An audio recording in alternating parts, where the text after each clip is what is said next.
Ladies and gentlemen, welcome back to another Fallout 76 video on the channel. We just got the new update adding in the new Ghoul questline, Season 20 and a bunch of other stuff. In today's video though, I want to dive into the actual patch notes themselves, uncovering and testing out things which you may have skipped over or maybe just missed. But rather than reading through literally everything, all the filler content and everything, I'm just going to pick out all of the best ones so you aren't kind of missing on any of them. Now starting off with a pretty big one, we did get a delay to the new seasonal event called the Big Bloom, but it has now been confirmed that it will be coming to the game as of the 29th of April. It is a little bit later than first predicted because it was meant to be live literally like in March, but you know what, maybe there was some issues which they kind of had to iron out and didn't want to release it as a broken game, so you know what, it's kind of good in a way, in a sense, because I kind of feel like it's good to split it up, so we've also got something to look forward to next month that's kind of new rather than just having like a big gap of nothing being new, if you know what I mean. Now next thing on the list is something which I really don't feel about. If you go onto your atomic shop right now and when it eventually loads, you can go right along over here where it's got a level 50 boost and it's 1,500 atoms. Now to me that just sounds absolutely just like, why are they selling level boosters? Like, this is actually ridiculous. For 1,500 atoms as well, like, would you really want to pay like £12, $12 just to get an extra level 50 bloody levels in the game? Like, honestly, it's this, the fact that you can buy, like, turning from a ghoul to being a human again, it's just too much, man. It's just something which I don't really agree with. I really don't like that they've done that at all, and I just don't know how you feel about it. Get it down in the comments below, but for me, I just really don't like the fact they're trying to monetize literally everything right now. I know they've been doing it a while with the atomic shop, but all these little things like buying levels is just wrong, man. On a more positive note, there is a good change that has come in. If you've got fully charged plasma and fusion cores, you can come up to your ammo storage box and you can actually store these things in there. So if I go like that, get rid of them all, and then look, I can slowly put all of my cores into my actual ammo storage box, which in my opinion is actually a really awesome, cool feature. A slightly kind of interesting one you could maybe argue is the hazmat suits have now moved into the armor category, probably where they should have been all along, given the fact they had like damage resistances and stuff, like especially obviously around radiation. The fact that they had some kind of resistance, I feel like they should have just been in there all along, especially the fact since you can't wear armor with them.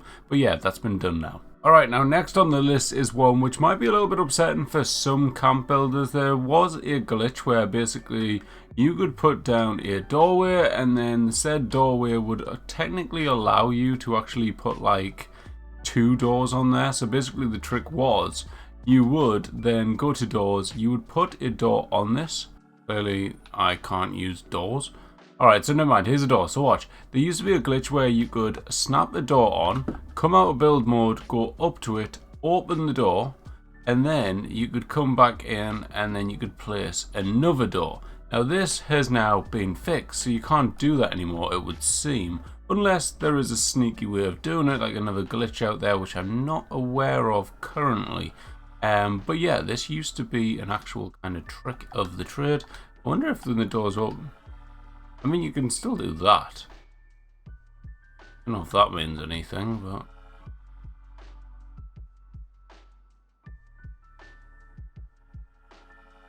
no, it doesn't look that way. It doesn't look like it actually does anything crazy different. But you can replace that once the door is open and go for like that wall. And then you've just got like a random door there. I suppose it might disappear though when you close it. Will it? Or will it stay there? Oh no, so you can still make fake doors, it's just you can't do 2 doors at the same time, where some people just make like an extreme amount of doors on the same spot.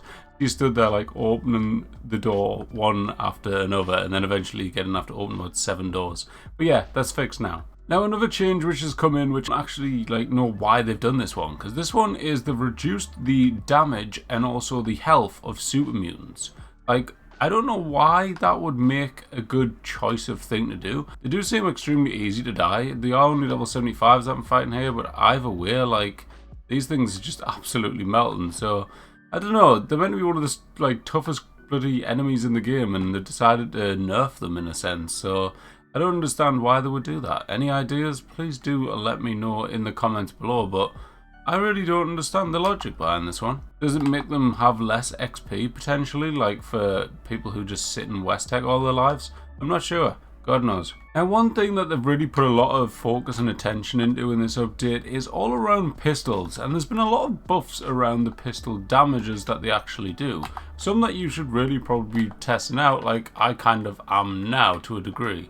I mean, I've not got an actual pistol build on, this is just literally made the pistol just for the fun of it, just to have a little bit of footage for you guys in the background, but some of the differences that they've actually made, oh my god, flying rat hood. Some of the differences that they've actually made to the actual damage output of these weapons is actually pretty impressive. Like, some of them, like the revolvers, have been getting like double the damage that they used to do. So it's definitely something that's worth like testing out.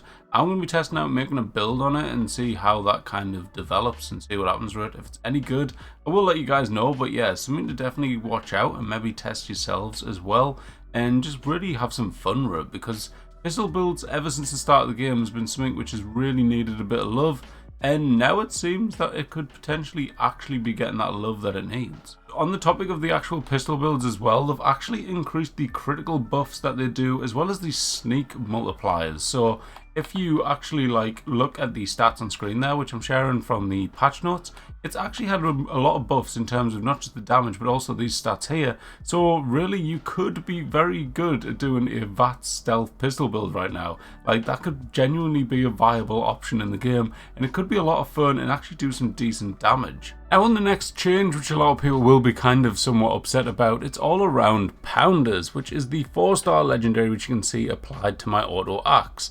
This is one which was actually really good and really powerful, especially in the raids, to take down them really tough enemies. Apparently, according to the patch notes, it says fixed an issue which caused the Pounders mod to do more damage than intended. When you scroll further down as well, it says reworded for onslaught and fix an issue with the stack limit. So as you can see now at the little bit which I'm moving the auto axe here, it says plus 10% damage per onslaught stack, plus 10 is the max amount of stacks. So according to the patch notes, this plus 10 bit was kind of like changing and do whatever it wanted, hence why people were doing so much damage. But I've got to be honest guys, from what I've just played, like fighting with the super mutants and stuff, it doesn't feel that weak. Like, I'm going to go fight, hopefully a queen will pop up out of the water any second here, and I'll fight it and we'll see how it actually goes.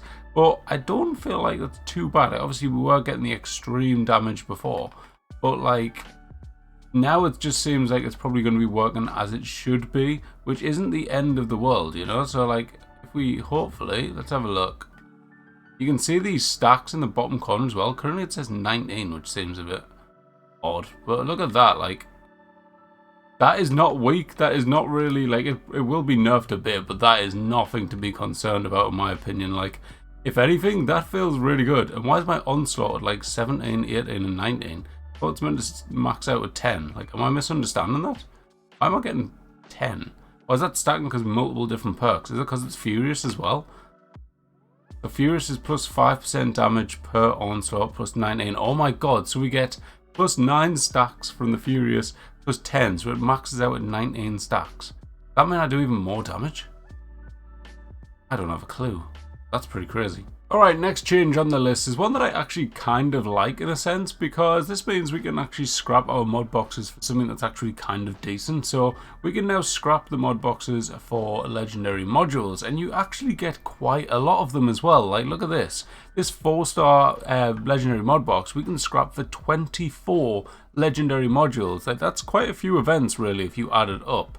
But yeah, you get 12 for a 3-star, you only get 3 for a 1-star, and I'm going to double check the patch notes to see how many you get from the 2-star, which is 6 modules. So really that's not too bad at all. You get like you get 3, 6, 12 and 24 for a 4-star, which is really decent in my opinion. It actually like gives you a good decent enough reason to actually scrap these things. So like, rather than being like me who, when you go into your stash box like and scroll along to the mod boxes, I've got a decent amount stacking up, probably not as much as some other people, but I do have quite a few of them just sat here now. But yeah, it's good that you can actually scrap them in for a decent actual like mod boxes now, because I'm starting to run out of stash space because of the amount of these I've got. Now, another funky change which you may have missed. If you now open up your Pip-Boy when you are wearing a full set of power armor and go over to your stats, go to effects and scroll down a touch, you should see one that says power armor, as you can see in the middle, plus 10 strength. This is a new feature, which is basically whenever you're wearing power armor, you will gain plus 10 strength. Now I did put on the lovely perk that is strong back as well, which means that you get more carry weight based on your overall strength. I thought it would be quite handy to actually mix this up. My perks are a little bit broken now, so please don't judge.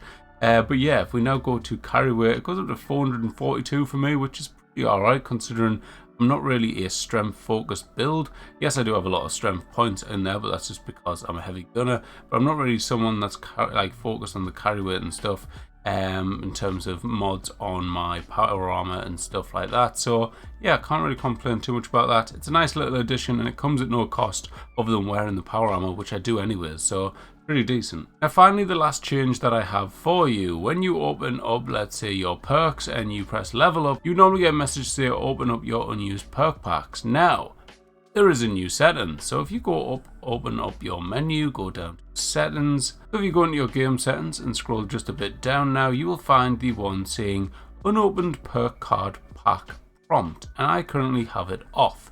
Now if I put it on and then I close this down, open up this, you get this message, which everyone hates and ignores every time. So now you get this cool little thing where you can actually turn this off by going through your menu. So to me, I'm keeping that setting off because that thing does my head in. Don't know about you, let me know down in the comments below. But yeah, I'm definitely going to be turning that one off. I don't think there's anything else that's new on here, but of course always have a little flick through just in case you've got anything that's changed when it's updated. That though, ladies and gentlemen, is all of the changes which I picked out from the patch notes, which I want to make sure you guys were all aware of. I hope you did enjoy, and if you did, make sure to hit that like button, subscribe if you're new. I'll have plenty more Fallout 76 videos on the way. Now we've got the new update, I will be getting right back into action, posting videos for you guys non-stop pretty much, well, to a degree, but you know.